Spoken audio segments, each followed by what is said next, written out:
I want to talk to you about Stephen Hawking, the British physicist, cosmologist, pictured on the left there, and in particular his most recent book, co-authored with Leonard Mlodinow, or Mlodinow, depending on how you pronounce these things, The Grand Design, which was a book that made a big splash publicity-wise. It made the front page of the Times in the UK, and I think it was the front page of a major newspaper in the UK as well. Basically had this headline, Stephen Hawking says God did not create universe, on the front page of these newspapers. I am a specialist in philosophy, which is basically the art of trying to answer significant questions by thinking carefully. Not a specialist in science, but the reason I think I can talk with some confidence on this matter, even though it's a book by a world-leading physicist, is that he spends most of the book doing philosophy and doing it very badly, and that actually you don't really need to know very much about the science involved in order to see what mistakes he's making philosophically speaking. The atheist cosmologist Alexander Vilenkin recently said that all the evidence we have says that the universe had a beginning. And he said this at a talk at a conference convened in England to celebrate Stephen Hawking's 70th birthday fairly recently. Here's a little video showing a satellite that was sent up in the 1980s called the COBE satellite. Cosmic background radiation measurements were taken by this satellite. We're basically going in these pictures from past to present, where blue is cold and red is hot. And you see, as we come more towards the present, there's less red and more blue. That is, the further back in time you look in the universe, by looking further away from us, as it were, the hotter it is. And as you come into the present, it's cooling down, or that temperature is getting evenly distributed over the whole universe, which is why, as some of you were coming in, I was playing the track The Second Law from Muse's recent album. Not very many rock tracks about laws of thermodynamics, but there is one. This is one of the bits of information that go into convincing scientists these days that the universe had a beginning. It's been cooling down over time, like in the aftermath of a big explosion, and you kind of track that explosion back, and you go back a finite length of time to when it all went kaboom, as it were. Indeed, this is a fascinating quote from an editorial in New Scientist magazine. I don't know if any of you read New Scientist often. It's a sort of popular science reportage magazine, and it is incredibly secular in its outlook. It just takes the sort of materialistic, atheistic worldview for granted and presents science to the public from that kind of angle. And yet, here is an editorial from New Scientist saying this from 14th of January 2012. The Big Bang is now part of the furniture of modern cosmology, but many physicists have been fighting a rearguard action against it for decades, largely because of the theological overtones. If you have an instant of creation, don't you need a creator? Cosmologists thought they had a workaround. Over the years, they've tried on several different models of the universe that dodge the need for a beginning while still requiring a Big Bang. For example, saying, well, maybe there was an infinite series of Big Bangs. So we can still accommodate the evidence for a Big Bang, but we don't say there was a beginning to the universe. Things like this. But recent research has shot these dodges full of holes. It now seems certain that the universe did have a beginning. Without an escape clause, physicists and philosophers must finally answer a problem that's been nagging at them for the best part of 50 years. How do you get a universe, complete with the laws of physics, out of nothing? Well, I would have some suggestions, and we'll look at some of the arguments that go into this territory, philosophically speaking, during the course of this talk. So Stephen Hawking asks, where did all this come from? Did the universe need a creator? His answer differs very much from the one that the Bible gives. For example, right at the beginning, in the beginning, God created the universe. Hawking says, no. This was the front page at the time. Hawking, God did not create universe. And he tries to justify that answer in this book, The Grand Design. So we're going to examine 4 different elements of this book. Hawking on philosophy, very briefly. The Big Bang argument for God, if you want to phrase it that way. A different argument for God called the first cause argument. And then a design argument called the fine-tuning argument. And we'll interact with Hawking on these issues and see which viewpoint comes up trumps. So here's Hawking and philosophy. As a Christian philosopher from the States, J.P. Moreland says, summarising, Stephen Hawking and Molodnov in their recent book claim that the laws of nature are consistent with the universe popping into existence from nothing. And they affirm that that's what happened. It just popped into existence from nothing. The fact that many people have been influenced by the claims of Hawking and his co-author is sad to me, says Moreland as a philosopher. In previous times, when average people knew more philosophy, these claims would simply be laughable because they're philosophical assertions being made by scientists with little or no philosophical training.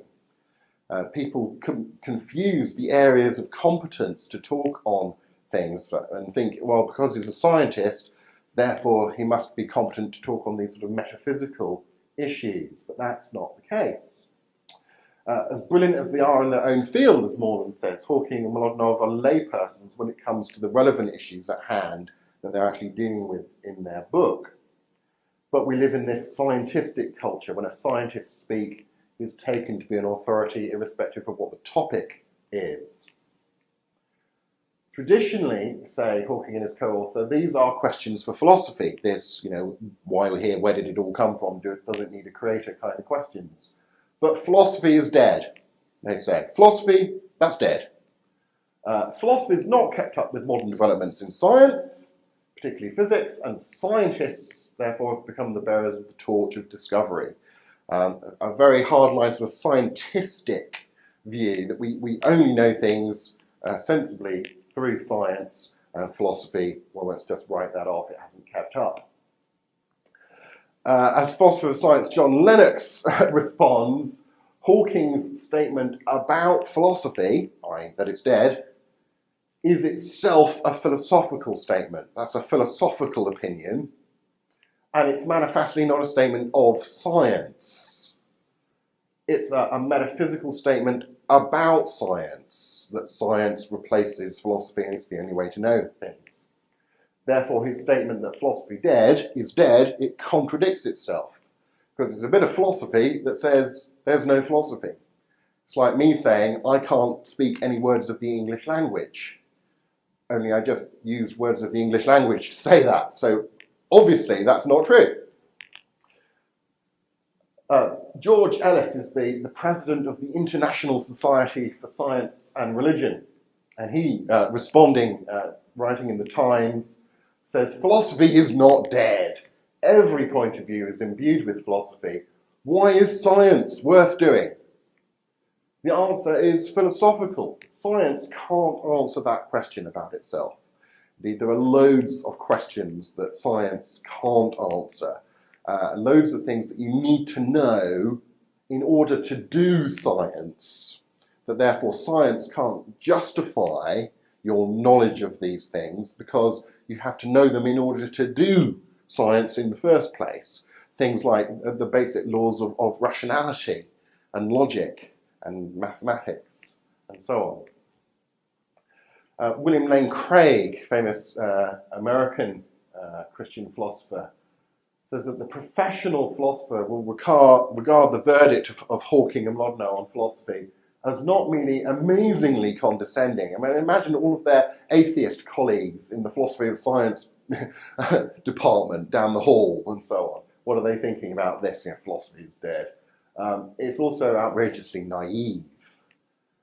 Despite their claim to speak as the scientific torchbearers of knowledge, Hawking and co are engaged in philosophy in this book. And little wonder, given that they're so dismissive about the subject, that they end up just doing philosophy badly rather than doing it well. And Craig criticises them for their amateurish philosophising. Hawking also has a very unusual philosophy of science. Just very briefly, I don't want to get too sidetracked into this, but he says this in the book. According to the philosophy of science that he puts forward, it's pointless to ask whether a scientific model is real, whether it actually describes the way things are, in other words, only whether it agrees with observation. Might seem like a fine distinction, but it is actually quite an important one, because he says this: if there are two models that both agree with observation, one cannot say that one is more real than the other. One possible model is favoured by those who maintain that the account given in Genesis is to be taken literally. One can also have a different model in which time continues back 13.7 billion years to the Big Bang. The Big Bang theory is more useful than the first. Is more useful. Still, neither model can be said to be more real than the other.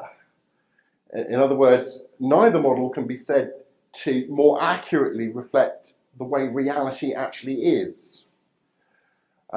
This is a non-realist philosophy of science, in which science is about getting models that work in the sense that they allow us to do things in reality. They make predictions that accord with our observations, but that says that fact alone doesn't mean that scientific theories really describe the way things are, or that they're getting progressively more accurate in describing the way things are.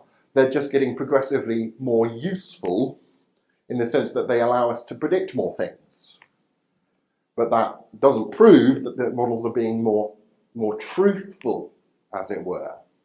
So, bearing that in mind, it's rather odd in the rest of the book when you find Hawking appealing to this scientific theory or that scientific model as a way of undermining, say, a premise in an argument for God. Because you have to keep reminding yourself that he doesn't mean that appeal to this or that scientific theory as an appeal to the facts of the matter, as an appeal to something that accurately describes the way reality is. But that's what you would need the appeal to be in order to actually undermine any argument that was being made. If I make an argument for something, you want to contradict the premises of that argument. You don't want to merely say, well, it's coherently possible to think about things in a different way. You want to say, no, that's the wrong way of thinking about it. Not, Big Bang cosmology or Genesis literalism, take your pick. Depends which you feel is more useful depending on what you're trying to achieve. That's a very different sort of philosophy of science than most people work with. Anyway, on to the meat, as it were. The Big Bang argument. We start out with this premise, this truth claim, which is one that I think there are good philosophical arguments for, but in the light of modern science, there's actually good scientific evidence for. We were quoting from Molognow and so on. All the evidence we have says that the universe had a beginning. There was in the series of physical events, if you track them back in time, in other words, there was a first physical event. There was a physical event where there is no prior physical event, because it's the first one. It's like tracking back the dominoes, and there being, well, it's the first domino, there's no prior domino toppling over, because it's the first one. So take that truth claim, and combine it with this one. Every physical event has a cause, at least in a very general sense of causality. physical events stand in some kind of causal relationship to something outside of themselves?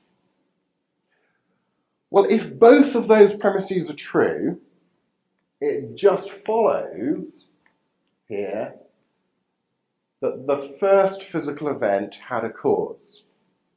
If there was a first physical event, and all physical events have some kind of a cause, then the first physical event had some kind of a cause. Okay?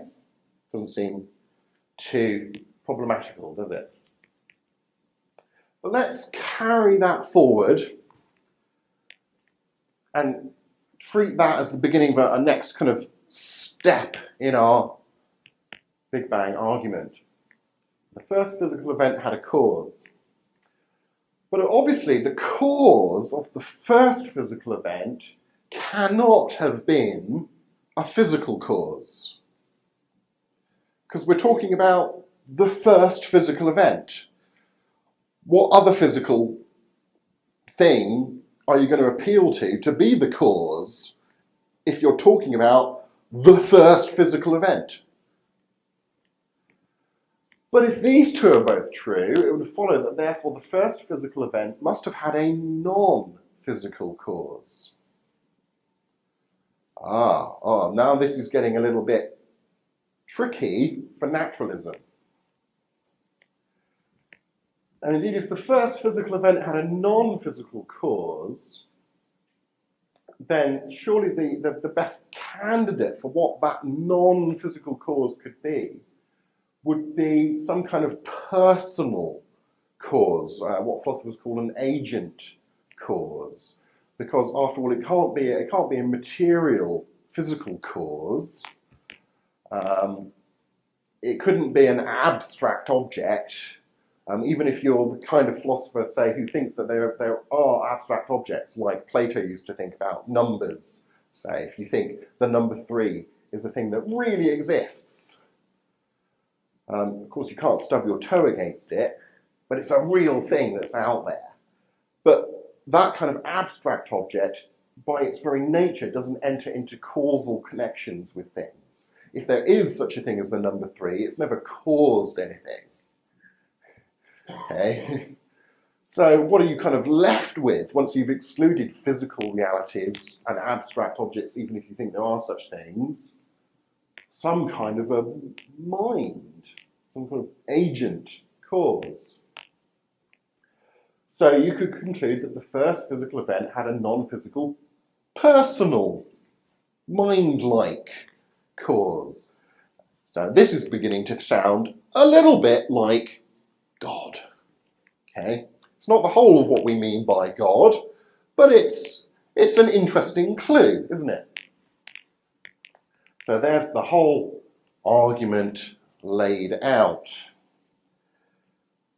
So given that's the kind of obvious way to interpret the data that there's a beginning to physical reality, I think, how would Hawking and his co-author respond?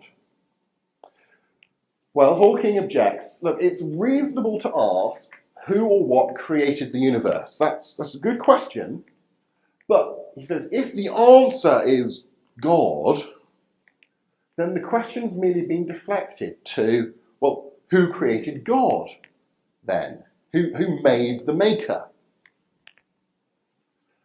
Lennox again. Well, sauce for the goose is sauce for the gander.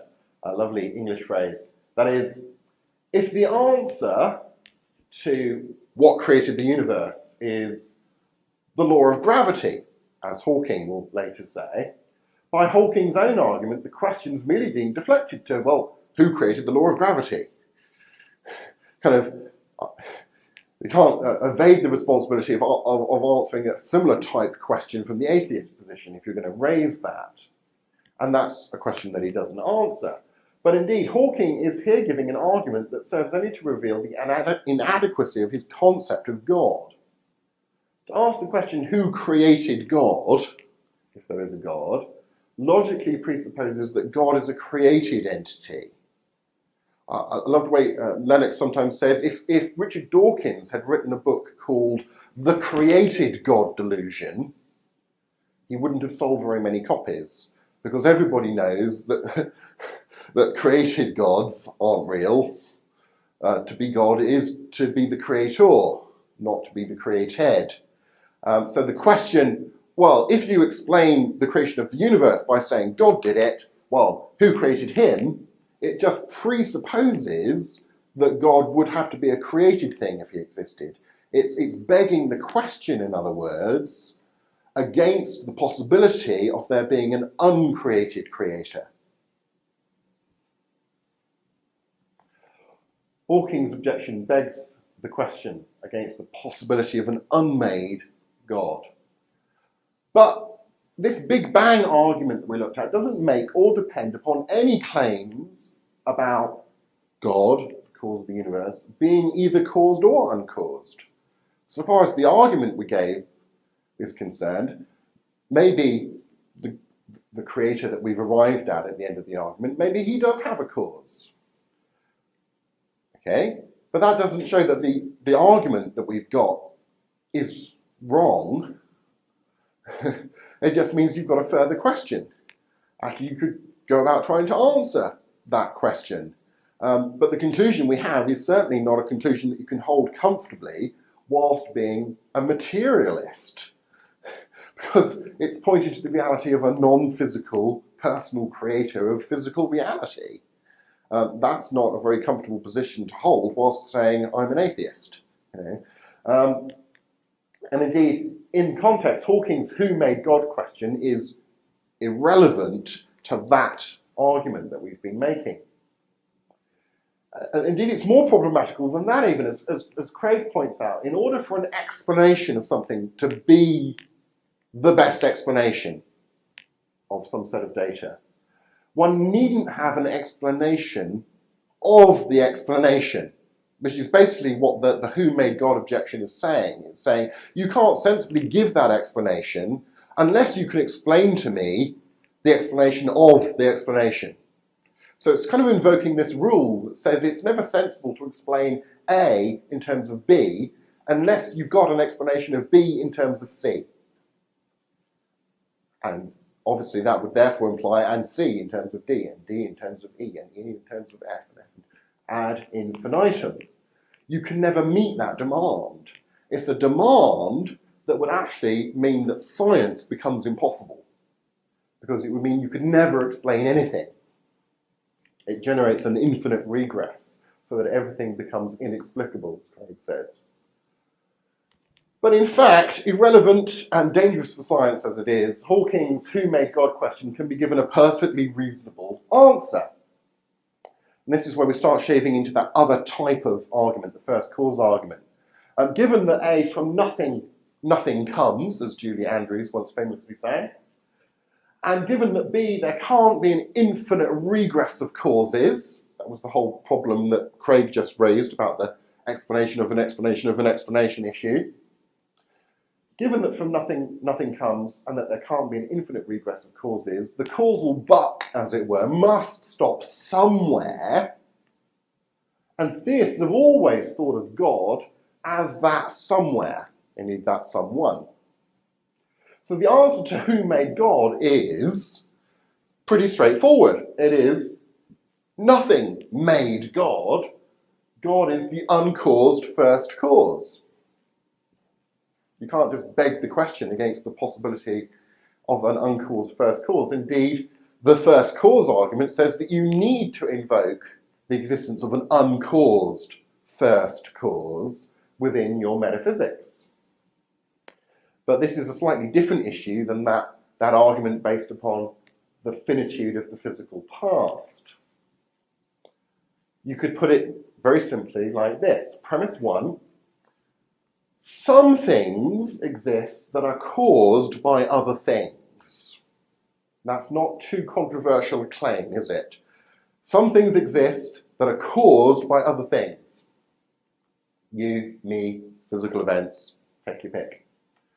Premise two, it is impossible for everything to be caused.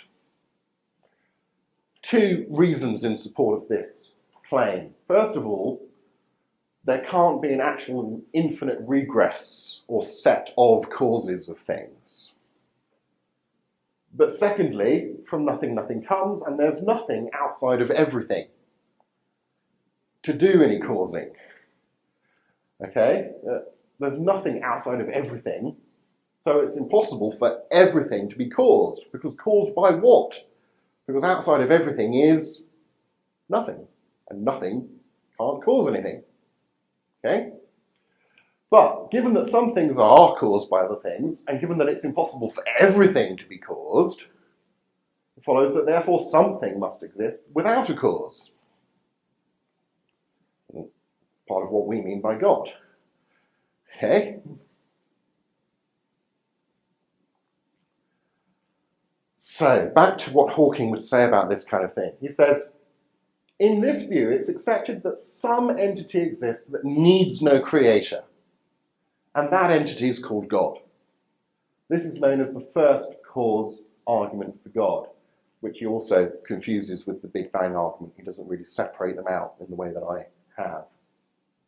We claim, however, that it is possible to answer these questions of existence purely within the realm of science and without invoking any divine beings. He seems to say, well, that's one possible answer, but it's possible to answer this question of existence without appealing to God. It's not saying I contradict the notion of God, but it's saying I don't need it, at least. Well, Peter Atkins, who's an atheist, chemist from Oxford University, in his recent book on being, he, on this issue, kind of says, well, yes, but he says the task before science will be to show how something can come from nothing without intervention. The unfolding of absolutely nothing into something is a problem of the profoundest difficulty and currently far beyond the reach of science. I think it will be eternally far beyond the reach of science indeed. As far back as the atheist philosopher Parmenides of Elea in the 5th century BC, we get this metaphysical fact that from nothing, nothing comes. I.e., you can't get an effect without having a cause. An effect just is the effect of a cause. That's what your language means in this context. So Hawking says, look, bodies such as stars or black holes cannot just appear out of nothing. There's some sense to this metaphysical statement that out of nothing, nothing comes. He says, okay, yeah, bodies such as stars and black holes can't just appear out of nothing, but a whole universe can. Well, that's an interesting claim, isn't it? I'd be interested to see how he tries to justify that claim. Rather badly, I think. Very badly indeed. Well, here's how he tries to justify it. He says, because gravity shapes space and time, it allows space-time to be locally stable but globally unstable. On the scale of the entire universe, the positive energy of the matter can be balanced by the negative gravitational energy, and so there's no restriction on the creation of a whole universe out of nothing. Now, I don't want to go too much into the scientific details of this, but logically speaking, what he's saying is on a local scale, individual physical objects can't just pop into existence out of nothing. You're not going to get a planet just going, here's a planet. But because you have this measurement of positive physical energy and a measurement of an opposing negative energy, we can do a sum that kind of equals out to zero.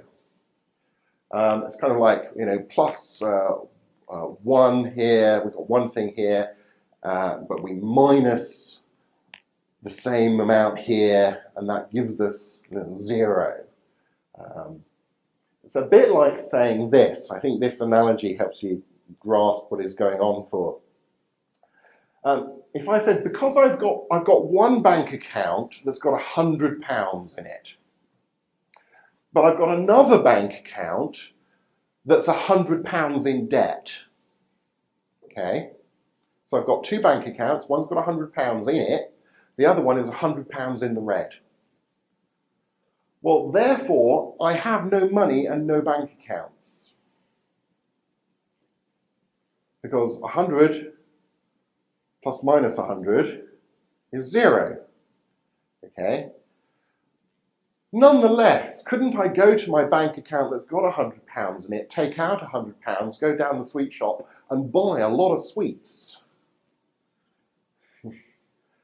And don't I have two bank accounts, one of which has £100 in it, and one of which has a negative balance of minus £100? The mere fact that because we have two things that mathematically sum to 0 doesn't mean we're talking about nothing on this side of the equation, as it were. Yes, sir? Except he already cheated because he snuck the energy in. Well, yeah. It's nothing, but now we have energy balancing each other. So, that's right. I mean, he's sneaking all this stuff in. Exactly. So that it's a sort of an equivocation of the fact that the sum sums to the amount 0, and that our word 0, you could also use that to mean nothing. But these are some things that he's talking about that he's doing the mathematics with on this side of the equation. Quite right. So Peter Atkins makes this point. He says, there are no laws in a universe that doesn't exist. Remember, Hawking was saying, well, because there's a law of gravity at the global scale, this can sort of outbalance the other forces, and that sums to 0. But Atkins says, there are no laws, such as gravity, in a universe that does not exist. Okay, exactly, as you're saying. Nothing has no properties, and thus does not undergo quantum fluctuations, which is another way of saying, things popping into existence from nothing, so some people would interpret it. Or as Dr. Rowan Williams, with his fantastic beard here, says, physical laws are about the regular relations between actual realities. I cannot see how they explain the bare fact that there is any reality at all. You can't explain the existence of physical reality by invoking an explanation that depends upon the existence of a physical reality, like the law of gravity. Lennox again. Hawking says the universe comes from a nothing that turns out to be a something. And then he says the universe creates itself. But his notion of that a law of nature, like gravity, explains the existence of the universe is also self-contradictory, since a law of nature, by definition, surely depends for its own existence on the prior existence of the nature that it purports to describe. That is, back to this issue of abstract objects, it's almost as if Hawking is treating the law of gravity as a sort of abstract object that exists in and of itself, quite independently of whether or not there is a physical universe for it to describe, and then invoking it as a causal explanation.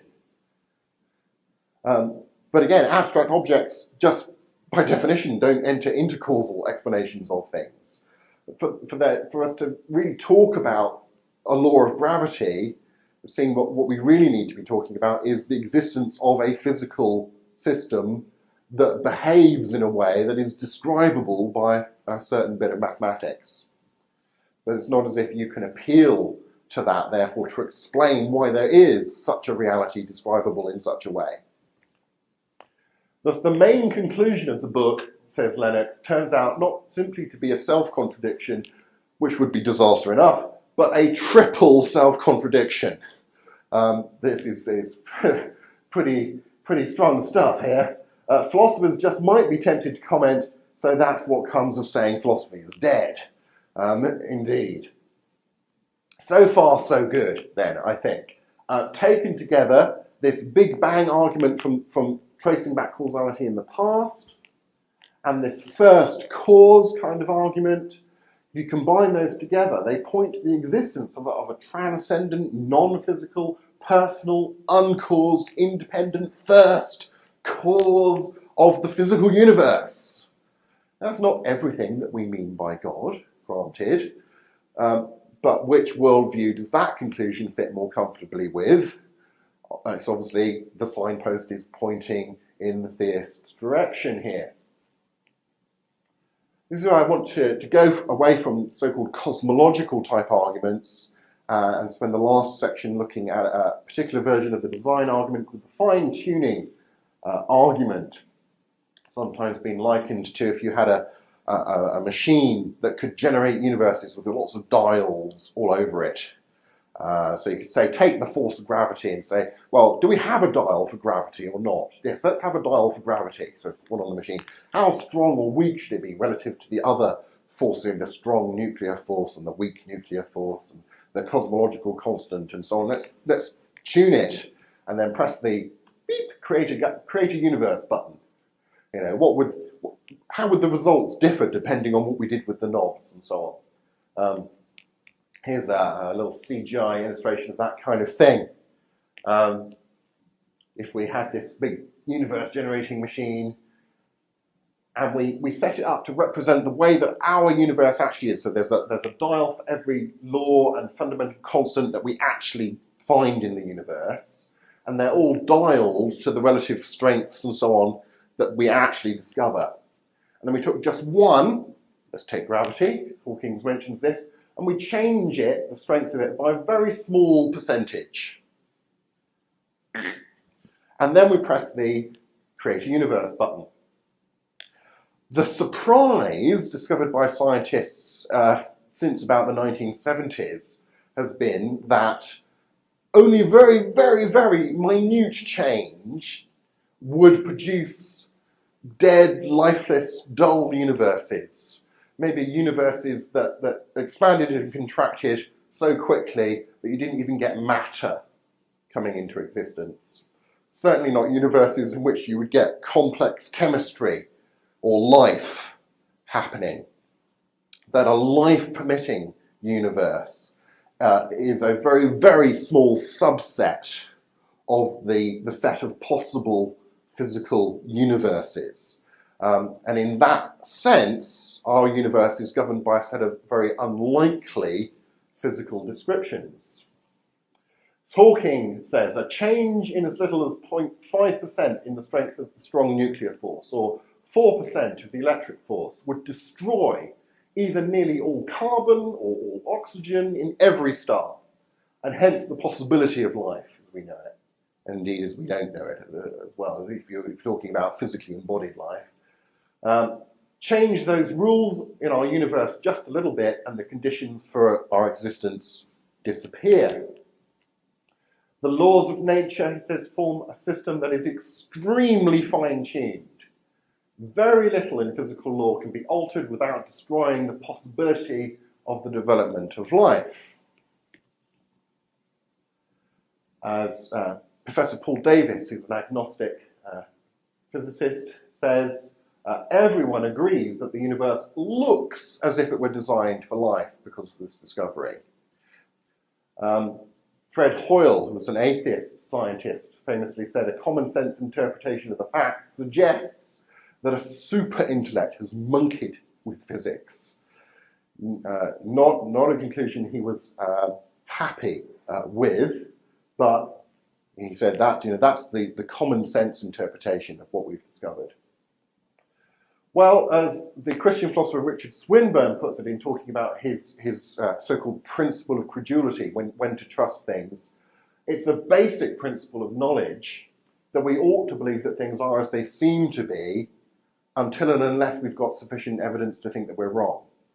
And that's pretty straightforward to say, I think, because if you reverse that rule and said, no, I'm never going to trust the way things seem to be until I've got enough evidence to believe that they really are the way that they seem to be, well, of course, you'd never trust that the evidence really was the way that it seemed to be, or that it really supported the conclusion that it seems to support until you had some evidence for thinking that. but you'd never trust that evidence until you had some. You've got another of these infinite regress problems. So rationality actually depends upon us starting from a position of trusting that things probably are the way they seem to us to be, and then changing our minds on the basis of other evidence about the way things seem to be that makes us adjust our view a little bit. But the trust is primary, and then in the presence of sufficient other evidence that we trust, we adjust our viewpoint. If you apply that kind of thinking, the way I like to explain it to audiences is the whole, if it looks like a duck, it's swimming like a duck, it's going like a duck, it's pecking at bread like a duck, I think there's a pretty good chance it's a duck. Okay? Let's take the straightforward interpretation of things. So we can have a very simple, sort of intuitive design argument that would go like this. Premise one, this principle of credulity. We ought to believe that things are as they seem to be unless we've got evidence that we're mistaken. Premise two, the fine-tuning of the Big Bang looks like it's designed, as even atheist and agnostic scientists admit. Conclusion, therefore, important clause, in the absence of sufficient counter-evidence, we should believe that the fine-tuning is the product of design. It looks that way because it is that way. At the very least, the burden of proof is on the person who wants to say, I know it looks like a put-up job, but here's why that's the wrong interpretation. But the burden of proof is on the skeptic here, not on the believer. We can also put this argument in a bit more of a sort of academically rigorous, philosophically rigorous way.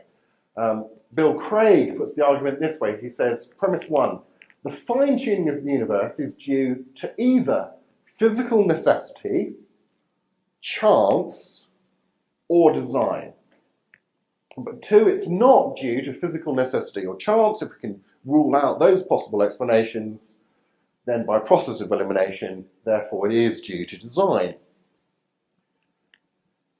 Now, interestingly, Stephen Hawking would agree that the fine-tuning is not due to physical necessity.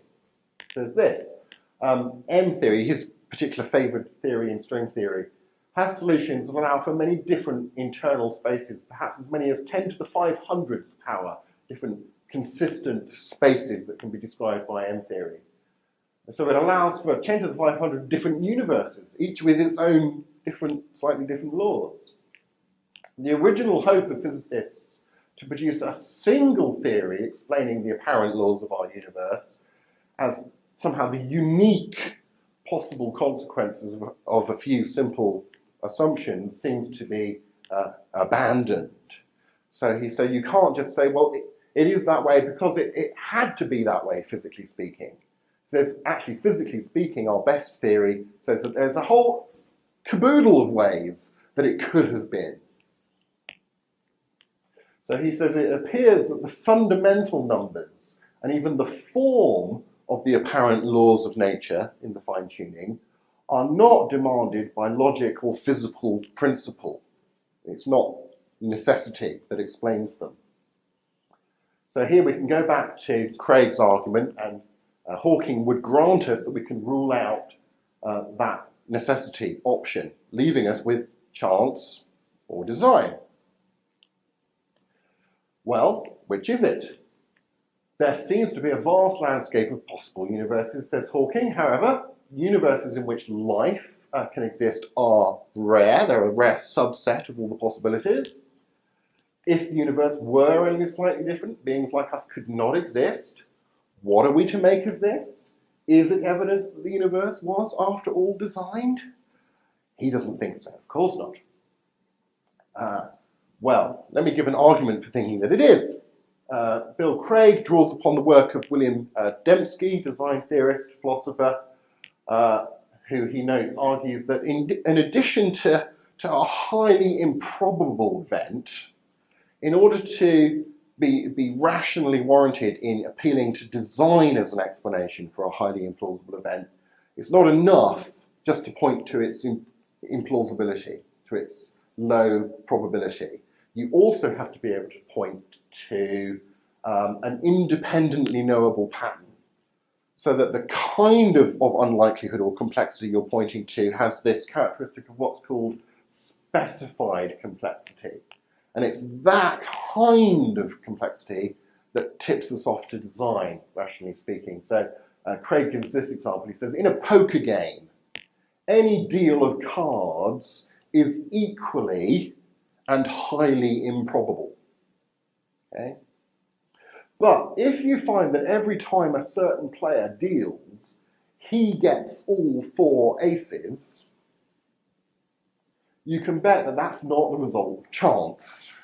He's cheating, in other words. And if one cowboy draws his gun, points it at the other cowboy and says, I reckon use a cheat environment, and the first cowboy just says, look, any deal that I make is equally as unlikely as any other deal, that reply is not going to satisfy our cowboy. Yeah. Neither should it satisfy us.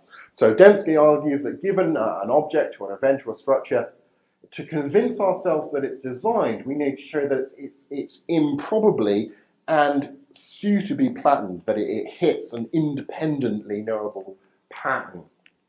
We have these 2 criterion: complexity plus specification equals design. One on its own is not enough. Let me give you another everyday kind of example, playing Scrabble, where you take the Scrabble letters out of the bag and you line them up on your table and so on. Supposing you took out this series of letters from the Scrabble bag. Okay? It's quite a long series of letters, so it's a very improbable result. It's complex, it's unlikely, it's one very complex possible arrangement of letters out of all of the possible arrangements of letters that there could have been. It's very unlikely. But it's not specified. There's no sort of pattern there leaping out at you going, we have to explain this in terms of design. You can easily get away with not appealing to design in order to explain that just by saying, it's chance. What if you take out the letters D, O, G? Well, now you've hit a pattern, an independently given pattern. But that's not a very long word. It's not very improbable that you would occasionally draw out a short English word whilst playing Scrabble. It's specified, but it's not complex enough. Again, you can easily get away without appealing to design. You can't prove that it wasn't designed. Maybe I did do some sort of trick to cause that. But just by looking at it, you don't have enough evidence to say, that must have been designed. Again, you can get away because it's not this kind of thing. If you were playing Scrabble and you draw out the Scrabble letters and they spelt out that paragraph of language from Plato's book, The Laws, it says all things become some by nature, some by art, some by chance. That is, some by necessity, by chance, or design. Well, this is both a complex result, like our first one, and it's specified, like our second one. And together, obviously, intuitively, that is something that you would have to appeal to design in order to properly explain. Or Mount Rushmore. Here's a very unlikely rock formation. Okay? Very unlikely rock formation. So is the back of the mountain a very unlikely rock formation. It's probably the only rock formation exactly like that in the whole world, isn't it? But there's something different about the front of the mountain to the back of the mountain. Not only is it unlikely, it also happens to hit some specifications. And that cries out to us, design! So Hawking says the problem it's faced with is that for our theoretical models of the Big Bang Theory to work, the initial state of the universe had to be set up in a very special and highly improbable way. In other words, what he's talking about is that the universe exhibits specified complexity, which is a good argument against appealing to chance as the best explanation here. We could say this: things exhibiting specified complexity are best explained, or probably explained, in terms of design. But the fine-tuning of the universe exhibits specified complexity, as Hawking seems to acknowledge. Conclusion: therefore the fine-tuning of the universe was probably designed, rather than chance being the best explanation of it. Hawking's real objection to this kind of fine-tuning argument goes like this. If there were enough different universes actually existing, not merely the range of possible universes described by M-theory, but say if there were enough actual universes in existence that were all different to each other slightly, then the specified fine-tuning of our universe wouldn't be complex enough, wouldn't be unlikely enough to justify a design inference. Because you've got many, many rolls of the dice happening, as it were. You've got the probability resources there to mean that it's not actually all that unlikely that one of these many universes would by chance hit that specification. Gentleman before making the point that Richard Dawkins makes exactly the same kind of move, and indeed he does. And so I think we could grant this. We could say, if there were enough universes and they are all different from each other, then it might well be the case that the specified nature of our universe was not complex enough for us to trigger a design argument from it.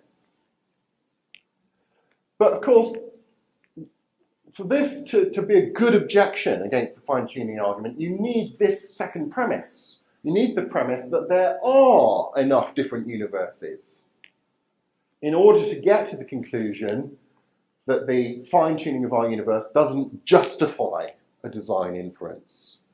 Now again, even if this is right, this doesn't prove that it's not designed. It just says you can't infer design from it. But I've got premise 2 flashing away here, because it's like, well, okay, I grant you this kind of, if it were the case, then, but you need to show that it is the case for this to actually be an objection that goes through. And what does he do to justify that assumption? Nothing. It's a bit like this, the whole thing of, Shakespeare and chimps, monkeys at typewriters, or whatever it usually is. If there were enough monkeys typing away for long enough at enough typewriters, they would eventually produce Hamlet. And you can run the calculations.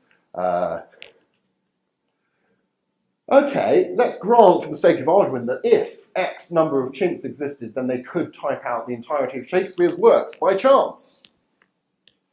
But anyone faced with the many chimps hypothesis, let's call it, as an actual explanation for a copy of Shakespeare's works, is going to ask themselves this question: is there any independent reason to think that X number of chimps actually exists anywhere with enough typewriters? Okay, and if not, they're quite reasonably going to ignore the multiple chimps hypothesis and go with the one designer hypothesis. I suggest a similar thing should hold in terms of the many universes hypothesis and the one designer hypothesis. Pushing things a step further, because some people will, of course, then appeal and try and say, okay, this multiple universe hypothesis, on any physical theory of this kind of thing that we could come up with, Robin Collins points out that there would have to be some kind of physical mechanism by which the multiple different universes get produced. It's not as if just these multiple universes can just pop into existence out of nothing. This goes back to our cosmological arguments. So within any scientific multiple universe theory, you have some kind of physically described mechanism that is producing the multiple universes, and that mechanism itself has to be of a very specific, complex nature in order to guarantee that it produces enough universes that are all different from each other. Why not, 6 billion universes, all of which are identical and lifeless? What is it about this production of multiple universes that means they all vary so that by chance one of them might be life permitting, and so on? Why is it that the physical theory that describes reality, if that is the reality, should be one that is capable of producing a life-permitting universe anywhere within the ensemble of universes that it produces? Collins says, even if an inflationary or superstring many-universe generator exists, it, along with the background laws and principles, could be said to exhibit specified complexity with just the right combination of laws and fields and so on for the production of life-permitting universes. If one of the components of that system were missing or different, such as, say, Einstein's equation or the Pauli exclusion principle, it's unlikely that any life-permitting universe could be produced, however many universes you're producing, as it were. The existence of such a system suggests design.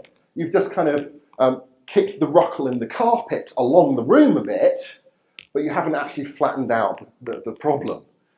Even if you appeal to such a thing and say, even for the sake of argument, let's grant that there is such a thing, it doesn't actually solve the issue, it just kind of kicks it up a floor, as it were.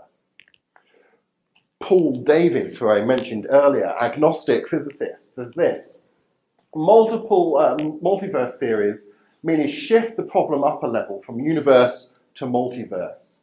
To appreciate this, one only has to list the many assumptions that underpin the multiverse theory. First, there has to be a universe-generating mechanism. In the case of eternal inflation, a quantum nucleation of pocket universes, to be precise. Don't ask me, I don't know. He's saying there has to be this mechanism in place. But that raises the obvious question of the source of the quantum laws, not to mention the laws of gravitation, including the causal structure of space-time on which those laws depend, that permit the inflation. Furthermore, if we accept that the multiverse is predicted by string theory, M theory, then that theory, with its specific mathematical form, also has to be accepted as given.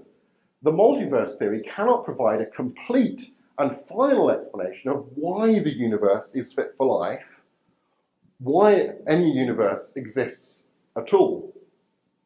Neither the cosmological questions that we looked at, nor the issue of the fine-tuning, whether there's one universe or multiple universes, seems to have been in any way dealt with by, well, anyone, I think, but certainly in this context, by Stephen Hawking's ruminations.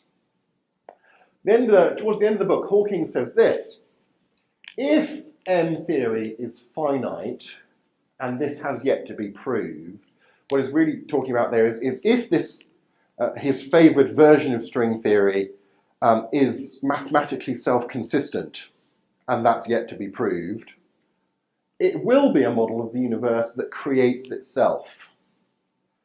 Now, I'm not going to say anything about the consistency or not of string theory on its own, as it were, but Hawking is either correct or incorrect when he says that if string theory is self-consistent, then it's a model of the universe that creates itself. If he's incorrect about that, then of course his objection collapses that appeals to this theory. If he's right about that, then I think string theory must be wrong, because the very concept of the universe creating itself is a concept where you're appealing to the existence of X in order to explain the existence of X. And that's just self-contradictory nonsense. So if M theory does really have the implication that were it to be true, it would describe a universe that just pops into existence out of nothing, that causes itself to exist, well then it seems to be philosophically incoherent as a theory. So either way, whether Hawking's right or wrong about this particular version of string theory, just philosophically, it seems to me that he has no leg to stand on in terms of the objection to the arguments that we've been making. And indeed, Hawking admits that M theory has yet to be proved, and of course, back to his philosophy of science, he's a non-realist in the philosophy of science. He can't even actually really appeal to this theory as a true description of the facts of the matter. He would only appeal to it as a useful way of thinking about things for solving certain problems and getting things done, and it's consistent with observation. So he's taking a very strange sort of philosophical approach to this. I think, because it seems to be a logically incoherent proposition, if he's right about its implications, it would never be proved. Indeed, on Hawking's own philosophy of science, it doesn't even make sense to claim that string theory is true in the sense that most people think about when talking about scientific theories being right or wrong. So I would adjust the front page of the Times somewhat like this. The fact that you would never get the front page of the Times saying anything like this tells you something about the media and our culture, I think. But anyway, Hawking wrong, God did create universe. Never going to see that on the front of the Times, are you? But still. Some more sort of red-top journalistic ways of bullet pointing, summarising what I've been saying. Hawking's theory, self-contradictory. Big Bang needed Big Banger. The buck stops with God. Just right universe, put up job. And I recommend to you John Lennox's little book, God and Stephen Hawking, as well. Thank you very much. Hopefully we've still got some time for Q&A, and I must remember to repeat questions for the tape. So bear with me as I do that. So the question is, how seriously is this concept of multiverses taken? Some people take it very seriously, and some people don't take it seriously at all. And some people will make this accusation that the prime motivation for a multiverse theory is as a sort of an escape, an apparent escape hatch from dealing with the problem of the fine-tuning of the universe. That it's a sort of atheistic escape route, as it were, from that. It may be with some people, with others it may not be. Some of it, I'm told, comes out of certain mathematical formulations of these different cosmological theories, showing that the theories are consistent, logically consistent with the existence of multiple universes. I think the key thing is that at the moment there's no direct experimental or observational evidence of the existence of such things. The whole concept of multiple spaces, as it were, existing somehow sort of parallel to each other, raises conceptual difficulties about just the fact that you can kind of picture sort of, universe 1, universe 2, you can label them like this. In the very act of doing that in your imagination, you're sort of putting them in a conceptual space together that unifies them. And what is that conceptual space? Does it actually make coherent sense to talk about parallel universes and so on? Or that's certainly one reply that can be given. It might be slightly different with the sort of oscillating universe model that says you have a repeated series of universes. But that's why this thing about the dodges of the Big Bang theory, it's actually Alexander Vilenkin and various co-authors who would say that they have proved that even if there are an oscillatory series of universes, that the series of oscillations must be finite in number. So even if our Big Bang wasn't the first Big Bang, the number of Big Bangs must be finite. So there was, in the sequence of oscillations, a first Big Bang at some stage in the past. And that theorem also applies to multiverse theories, therefore, in that sense, that you haven't had an infinitely long period of generating things. I think I'm at the edge of my physics knowledge there. Thank you, sir. And I have given this lecture to secular audiences. I've got a podcast channel, and you can find recordings of this talk given on there. Just Google Peter S. Williams podcast. It's on iTunes or through the Damaris Trust. I gave this talk at the Philosophy Society at a state secular school to A-level students and their teachers, for example. And I don't think, I know I'm biased, of course, but I don't think the responses were particularly substantive, even from the staff in that particular situation. I think you tend to sort of get red herrings, or you sometimes find people who, in any other situation, would be very sort of, well, we believe what science tells us, suddenly becoming very sort of skeptical. And kind of, well, we don't really know what happened, whether there was a beginning or not. Theories change all the time, and we have to keep an open mind about what the science is telling us, and so on. It seems sometimes people become suddenly a lot more skeptical about what science says when it says something that might have an implication, philosophically speaking, that they don't like. And of course, that's something we all must sort of guard against in our thinking about these things. So this is a question saying at these very sort of extreme parts of science in cosmology and string theory and so on, that really we're more in the field of philosophy than we are in the field of sort of experimental or observational science. Particularly because we're in a historical science here. We're looking for best explanations. We're coming up with theories that seem to be possible, i.e. consistent, and then asking how do we judge which of these possibilities is the best explanation. And that is much more philosophical than experimental sort of process science, as it's sometimes been called. And some scientists are worried about this. Some scientists are sort of pointing out, we've had string theory for 20 odd years and it hasn't made any, we've got some nice, beautiful mathematics, and that's it. And maybe it's sort of stultifying the field, some scientists think. Others think, this is still our brightest, best hope for eventually getting, the best theory. So there certainly are some discussions amongst the scientists as to whether we're sort of going up a dead end with string theory and its relatives or not. Stephen Hawking seems to prefer M theory, but even he is saying there, we haven't proved that it's even a consistent, mathematically consistent possibility, let alone got any evidence that it's true. So that's an interesting observation to raise. Yeah. So the questioner here is pointing out that within M theory that Hawking appeals to, he says there's 10 to the 500 different possibilities maybe of universes that could be described by that theory. But perhaps it's the case that as huge a number as that is, maybe that number pales into insignificance compared to the unlikelihood that you can calculate for the combination of all of the unlikely laws and constants needed for a finely tuned universe capable of supporting life.